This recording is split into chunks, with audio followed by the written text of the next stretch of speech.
does that clock need to tick in your head even faster when you're going up against a guy like Chandler Jones? Well, I think he's an outstanding player, and I've played against him at least 3 times now, and he's been active and affected the game in all 3 games I've played against him. It seems like every week we play somebody who's an effective pass rusher and is going to impact the game, and sometimes more than just one. And so that clock's going off pretty fast every single week. But if there's ever a week where I feel that we got to be aware of a pass rush, it's certainly this week with Chandler Jones. Does it almost seem comical that 7 weeks ago we were asking if you were worried about chemistry with Adam Thielen? Yeah, I just think that, you know, what happens if he goes 2 games without a catch, and now what's the comment? Where's the chemistry with Adam Thielen? I mean, it's week to week, it's day to day. That's why I just don't like to get caught up in all that. I'm just going to go play and do our best, and you know, I still look back and point to plays where our chemistry could have been better, and he could have more catches and more yards and more production, and probably could have 2 or 3 more touchdowns. So let's go back and study the process and look at the plays where we can be better no matter what the production is or isn't around them. I know you want to talk about Arizona, but really quick, jumping back on that 3rd and 1 play with 5 minutes left. It seems like with that league play, it was really a production of play design and as much execution. What's kind of the key to both of those in those situations?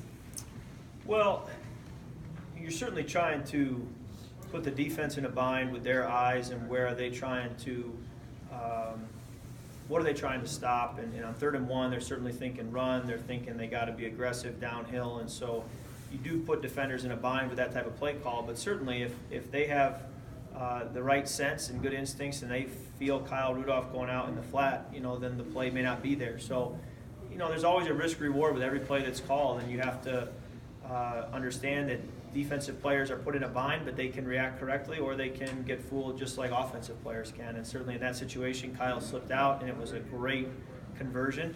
But you know, that same play can get called, and maybe it doesn't work. It's just the challenge of playing football and trying to have that chess match back and forth, play in and play out.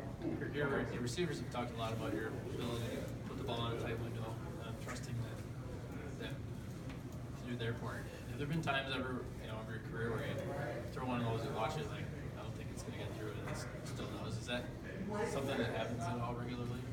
I think it does. I think that's, you know, football in this league right now, it's fast.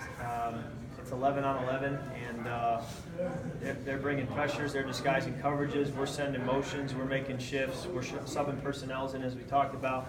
There's a lot of moving parts, and you know, it's a fast game, and if you think you're going to throw every throw with great vision and a great understanding of where the ball's going, I think you're fooling yourself. And so there's a lot of throws that I make, especially last Sunday, where I'm trying to listen to the crowd's reaction to decide if it was complete or incomplete, because I'm looking through people's shins to try to see what happens. So that's the nature of playing in this league, and if you're not playing that way, it's going to be hard to get the ball out of your hand. You're going to take a lot of sacks, and so to avoid sacks, to avoid negative plays, there is certainly an anticipation and trust that has to happen.